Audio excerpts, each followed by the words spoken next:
ಅಧಿವೇಶನದಲ್ಲಿ ತೆರಿಗೆ ತಾರತಮ್ಯ ವಿಚಾರವಾಗಿ ವಾಕ್ ಸಮರ ನಡೆದಿದೆ. ಸದನದಲ್ಲಿ ಆಡಳಿತ ಪಕ್ಷ ಮತ್ತು ವಿಪಕ್ಷಗಳ ಮಧ್ಯೆ ಜಟಾಪಟಿ ನಡೆದಿದೆ.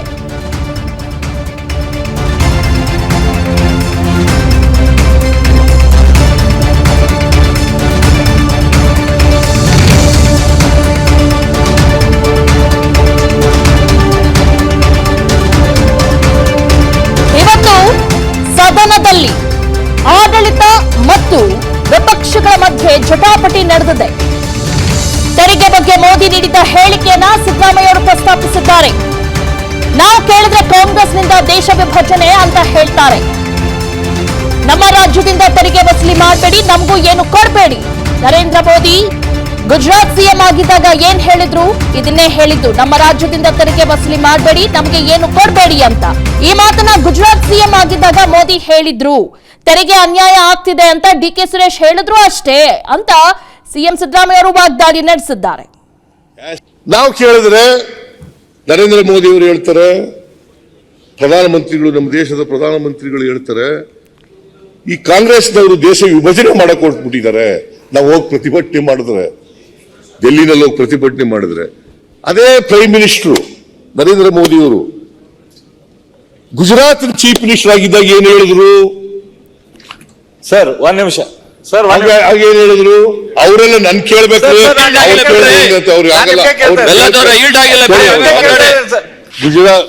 ಗುಜರಾತ್ ನಲ್ಲಿ ಏನ್ ಹೇಳಿದ್ದಾರೆ ಗೊತ್ತಾ ಮಾನ್ಯ ಅಧ್ಯಕ್ಷರೇ? ನೀವೊಂದು ಕೆಲಸ ಮಾಡಿ, ಈ ವರ್ಷ ಆ ವರ್ಷ ಅವರು ಚೀಫ್ ಮಿನಿಸ್ಟರ್ ಆಗಿರುವಾಗ 12-13 ಹೇಳಿರ್ತಕ್ಕಂಥದ್ದು ಏನಂತ ಹೇಳಿದ್ದಾರೆ ಅಂತಂದ್ರೆ, ನಮ್ಮ ರಾಜ್ಯದಿಂದ ತೆರಿಗೆ ವಸೂಲು ಮಾಡಬೇಡಿ, ನೀವು ನಮ್ಗೇನು ಕೊಡ್ಲೂಬೇಡಿ. ಯಾರು ಹೇಳಿದ್ದು ಇದನ್ನ? Shri Narendra Modi G as chief minister of Gujarat. ಈಗ ಡಿ.ಕೆ. ಸುರೇಶ್ ಒಂದು ವೇಳೆ ನೀವು ನಮಗ್ ಈ ತರ ಮಾಡಿದ್ರೆ ನಮಗೆ ಬೇರೆ ರಾಜ್ಯ ಕೇಳಬೇಕಾಗ್ತದೆ ಅಂತ ಹೇಳಿದಕ್ಕೆ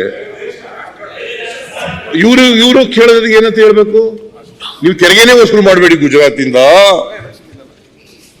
ನಮಗೆ ಒಂದು ವರ್ಷ ವಸೂಲು ಮಾಡಬೇಡಿ, ನಮಗೇನು ಕೊಡ್ಲೂಬೇಡಿ ವಾಪಸ್ಸು ಅಂತ ಹೇಳಿದ್ರಲ್ಲ. ಏನಂತ ಕರೆಯೋದು ಇದಕ್ಕೆ? ಏನಂತ ಕರೆಯೋದು ಇದಕ್ಕೆ? ಟ್ಯಾಕ್ಸ್ ಬಗ್ಗೆ ಮಾತಾಡಿದ್ರು, ನೀವು ದೇಶ ವಿಭಜನೆ ಮಾಡಬೇಕು ಅಂತ ಮಾತಾಡಿದ್ರಿ.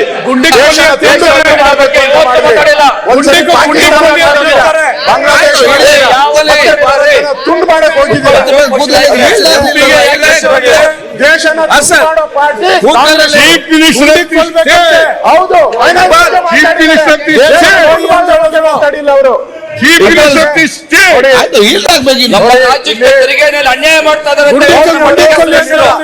ಗುಜರಾತ್ ಅಧ್ಯಕ್ಷರೇ ಬಗ್ಗೆ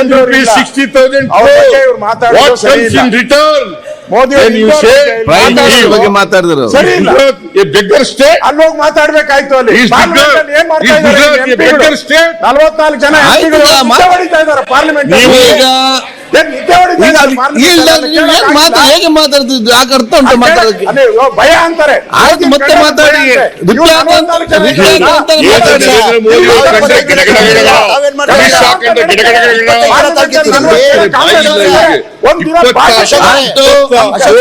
ಎಂಪಿಗಳಿದ್ದಾರೆ ಈಗ, ಅವರು ಬಿಜೆಪಿ ಮಂತ್ರಿ ಅವರೇ,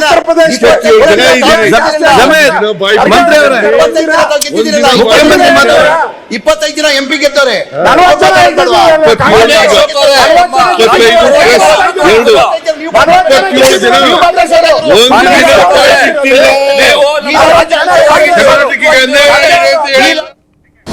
ಅನುಕ್ಷಣದ ಸುದ್ದಿಗಳಿಗಾಗಿ ವಿಸ್ತಾರ ನ್ಯೂಸ್ ಯೂಟ್ಯೂಬ್ ಚಾನೆಲ್ ಸಬ್ಸ್ಕ್ರೈಬ್ ಮಾಡಿ. ಹೊಸ ಸುದ್ದಿಗಳ ನೋಟಿಫಿಕೇಶನ್ಗಾಗಿ ಬೆಲ್ ಐಕಾನ್ ಕ್ಲಿಕ್ ಮಾಡಿ. ಲೇಟೆಸ್ಟ್ ಅಪ್ಡೇಟ್ಸ್ಗಾಗಿ www.vistaranews.com ವೆಬ್ಸೈಟ್ಗೆ ವಿಸಿಟ್ ಮಾಡಿ. ಅಂಗೈಯಲ್ಲೇ ಜಗತ್ತಿನ ಸುದ್ದಿ ತಿಳಿಯಲು ವಿಸ್ತಾರ ನ್ಯೂಸ್ ಕನ್ನಡ ಆಪ್ ಡೌನ್ಲೋಡ್ ಮಾಡಿ.